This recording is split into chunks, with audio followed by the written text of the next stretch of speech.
Alright, magandang araw po mga kaibigan. Meron pong katanungan dito, ano daw po ang pagkakaiba ng conclusion at ng opinion? Well, sa aking palagay, hindi ka makakapasok conclusion! At syempre, pwede ka naman pumasok kung opinion! Ayan, meron pa po tayong katanungan dito. Sabi po ng mga kalalakihan, bakit daw po ang mga babae ay laging tama? Well, ipinagdasal mo yan kaibigan, hindi ba't sabi mo, sana matagpuan mo na ang tamang babae? At ngayon, natagpuan mo na ang tamang babae, nagtataka ka kung bakit lagi silang tama. Kaya kaibigan, huwag ka nang magtaka kung bakit lagi silang tama, dahil kapag hindi na sila naging tama, siguradong ikaw na ang may tama. Kung ang fishball daw po ay gawa sa fish at ang squid ball ay gawa naman sa squid, saan naman daw kaya gawa ang kikiam? Sa mga nakakaalam po kung saan gawa ang kikiam, please comment down below. Kasi kahit ako alam kung saan gawa ang kikiam. Oy, aminin na masarap ang kikiam. Alam ko mas marami ang may gusto ng kikiam kaysa sa fishball. At hindi ba mas pricey ang kikiam kaysa sa fishball? Hindi kaya ang kikiam may gawa sa... alam mo na.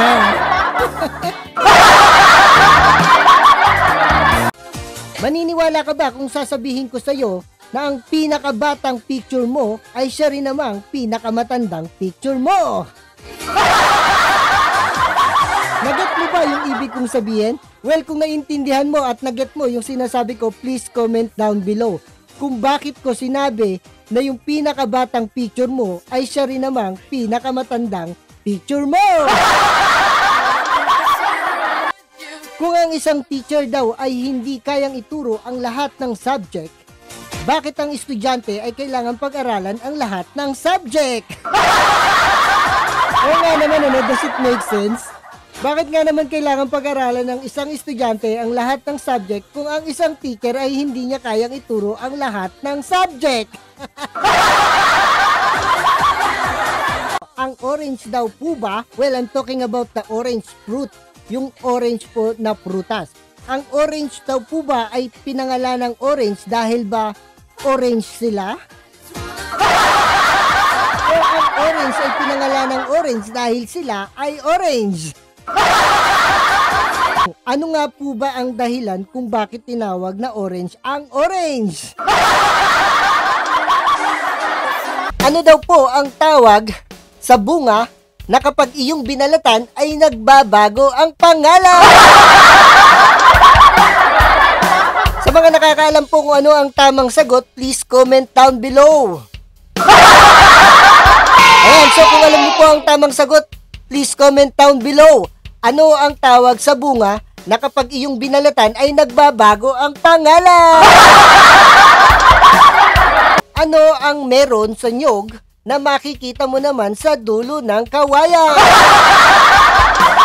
At uulitin ko po ang tanong, ano ang meron sa nyog na makikita mo sa dulo ng kawayan? Kaya sa mga nakakaalam ng sagot, please comment down below. Ayan, so kung alam niyo po ang tamang sagot, please comment down below. Uulitin ko po ang tanong, ano ang meron sa nyog na makikita mo naman sa dulo ng kawayan? Ano daw po ang meron sa gitna ng dagat na makikita mo sa dulo ng ilog? Ayan, sa mga nakakaalam ng tamang sagot, please comment down below. Ano ang meron sa gitna ng dagat na makikita mo sa dulo ng ilog? Alam niyo ba mga parts, ayon sa aking kaibigang doktor, ang pagtulog daw ng mga kababaihan ng 8 oras o higit pa ay marami daw benepisyo sa kalusugan.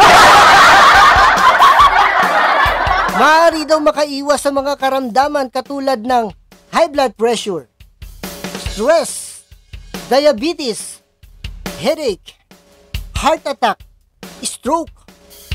Ang mga kalalaki.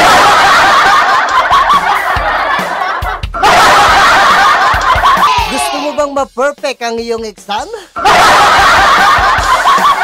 Pero nangangamba ka dahil hindi ka pa nakakapag-review. O kaya naman, kahit anong review mo, walang pumapasok sa kokote.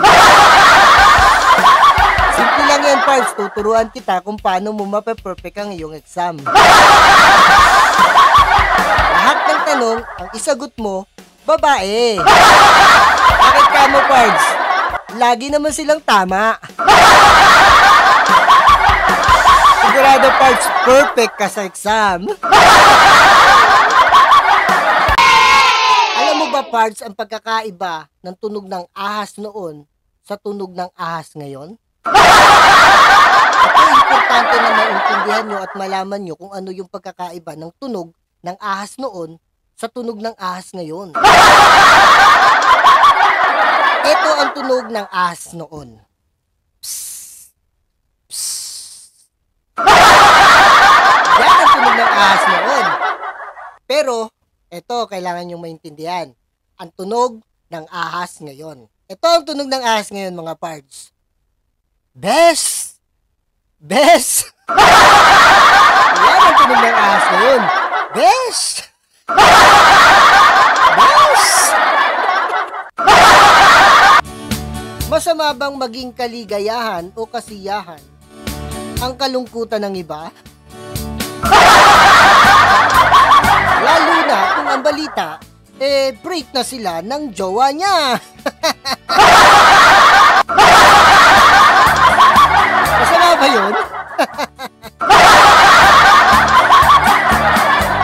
Masaya lang naman ako kasi break na sila ng jowa niya para it's my turn! Sama ng ugali mo, pards. Huwag naman ganun, pards. Naniniwala ka ba, pards, kung sasabihin ko sa'yo na ang ipis ang pinakapoging nilalang sa mundo? Bakit tayo? Lakad pa lang ng ipis, tinitilian na.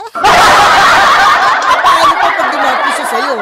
Kinikilig ka na, papapatalon ka pa. Ayan mga pards, kung ang Tagalog daw ng sun ay araw at ang Tagalog ng day ay araw, bakit ang Tagalog ng Sunday ay linggo? Hindi ba dapat araw-araw? Sun, araw, day, araw. So dapat ang Tagalog ng Sunday is araw-araw.